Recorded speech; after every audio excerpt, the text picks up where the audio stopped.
전쟁으로 피폐해진 유럽, 혼란과 공포가 뒤엉킨 프랑스에서 한 사람이 등장합니다.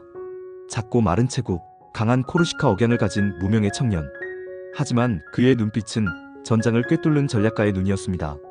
수많은 패배와 반란으로 왕의 목이 날아가던 시대, 그는 오직 실력 하나로 군대를 지휘하고 국민의 영웅이 됩니다.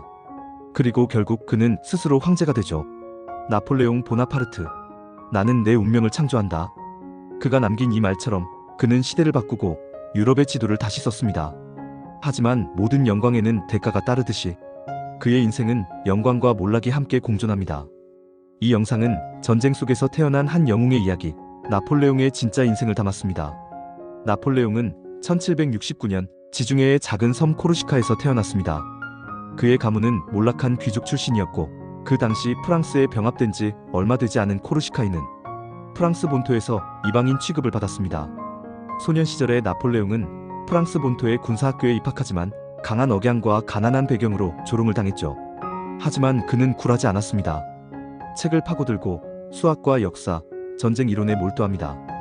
특히 알렉산더 대왕과 카이사르의 전기를 수십 번 반복해 읽으며 장군이 되는 꿈을 키워갑니다. 그는 조용하지만 야망이 가득했고 나는 언젠가 역사책에 실릴 사람이다라고 말하곤 했습니다. 그렇게 시간이 흘러 17세의 나이에 포병 장교가 되었고 젊고 날카로운 두뇌는 점차 상관들의 눈에 띄기 시작했죠. 그의 젊은 시절은 지금의 위대함이 우연이 아니라는 걸 보여줍니다.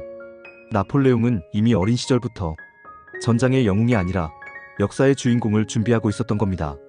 1789년 프랑스 혁명이 시작됩니다.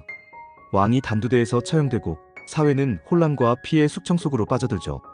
하지만 이 혼란은 야망을 품은 자에겐 기회의 시간이었습니다. 나폴레옹은 혁명 정부군에 적극적으로 참여하며 공화정을 위협하는 반란군과 외세에 맞서 싸웁니다. 그는 누구보다 냉철했고 상황을 정확히 읽고 움직일 줄 아는 천부적인 지휘관이었습니다. 1793년 툴롱 전투에서 그는 단 24세의 나이로 포병 배치를 통해 전세를 완전히 뒤집습니다. 도시를 탈환한 공으로 그는 장군으로 초고속 승진하죠. 이후에도 그는 혁명파의 정치 권력과 군부 양쪽 모두에게 신뢰를 얻으며 급부상합니다. 1795년 반혁명파가 파리에서 봉기했을 때 그는 군을 동원해 단호하게 봉기를 진압하고 공화정의 방패라는 칭호를 얻습니다. 이 무렵 그는 단순한 군인이 아니었습니다. 민중의 영웅, 그리고 정치와 군사 양쪽 모두를 품은 존재로 떠오릅니다. 혼란은 그에게 장애물이 아닌 자신을 증명할 무대였습니다. 1796년 나폴레옹은 이탈리아 원정군 사령관으로 임명됩니다. 당시 그의 군대는 낡은 장비와 열악한 훈련 상태였지만 그는 놀라운 전략과 빠른 결정력으로 북이탈리아 전역을 석권합니다. 고전적인 전술을 뛰어넘은 그의 방식은 기동성과 정보전에 강했고 적의 허점을 파고드는 능력은 천재적이었죠. 그는 전투에서 이기기만 한 것이 아니라 적국의 민중을 설득하고 심리전으로 무장해제시키는 정치적 수완도 보여줍니다. 이탈리아 원정의 성공으로 그는 국민적 영웅으로 귀국합니다. 그러나 그의 야망은 멈추지 않았습니다. 1799년 프랑스 내부는 무정부 상태에 가까웠고 정치는 무능과 부패로 엉망이었습니다. 그는 군사 쿠데타를 감행해 총재정부를 해산하고 자신이 권력을 줍니다. 이제 나폴레옹은 프랑스의 실질적 통치자가 됩니다. 그리고 1804년 로마 교황 앞에서 왕관을 들고 직접 자신의 머리에 씌우며 말합니다. 내 권력은 신이 아닌 나 자신에게서 온다. 이 순간 그는 혁명을 넘어 제국을 세운 황제가 된 겁니다. 1804년 황제 즉위 이후 나폴레옹은 유럽 전체를 향한 원정을 시작합니다. 오스트리아, 프로이센, 러시아, 유럽의 강대국들이 연합해 맞서 싸우지만 그는 연이어 승리를 거두며 프랑스 제국의 절대 권력자가 됩니다.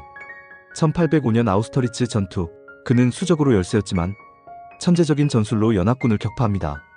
태양의 전투라 불리는 이 전투는 그의 군사 커리어의 정점이었죠. 그는 유럽 대륙 대부분을 장악하고 각지의 친족들을 왕으로 임명하며 나폴레옹 왕조를 건설합니다. 하지만 정점에는 항상 그림자가 따릅니다. 1808년 스페인 침공은 게릴라 전쟁의 늪에 빠지며 제국의 균열을 만들기 시작합니다. 그리고 1812년 러시아 원정은 결정적 실수였습니다. 10만 명이 넘는 병력이 러시아의 추위와 보급 문제로 전멸에 가까운 피해를 입고 돌아온 건 단 몇천 명뿐이었습니다. 제국의 이미지가 무너지자 유럽 각국은 반격을 시작했고 나폴레옹은 1814년 엘바 섬으로 유배됩니다. 하지만 그는 여기서도 끝나지 않았습니다. 1년 뒤 극적으로 탈출해 다시 프랑스로 돌아온 그는 단 100일 만에 군대를 재정비하죠. 그러나 1815년 워털루 전투에서의 결정적 패배는 그의 마지막을 알리는 종소리였습니다. 이제 나폴레옹은 두 번째로 유배되며 제국의 시대는 막을 내립니다. 나폴레옹은 생트헬레나 섬에서 유배 생활을 하며 1821년 51세의 나이로 세상을 떠납니다. 전장을 누비던 황제는 조용한 섬에서 역사 속 인물이 되었죠. 그는 수많은 전쟁을 일으켰지만 법과 제도, 교육 시스템 등 지금까지도 남아있는 유산을 남겼습니다. 그의 삶은 한 인간이 어디까지 오를 수 있는지, 그리고 얼마나 빠르게 무너질 수 있는지를 극적으로 보여줍니다. 나폴레옹은 말했습니다. 불가능은 단지 시간 낭비일 뿐이다. 그는 진심으로 믿었고 실제로 해냈으며 결국 그 믿음에 부서지기도 했습니다. 그의 이름은 이제 역사 속 신화가 되었습니다. 그의 이러한 이야기가 흥미로우셨다면 좋아요와 구독으로 함께 해주세요. 좋아요와 구독은 영상을 만드는데 큰 힘이 됩니다.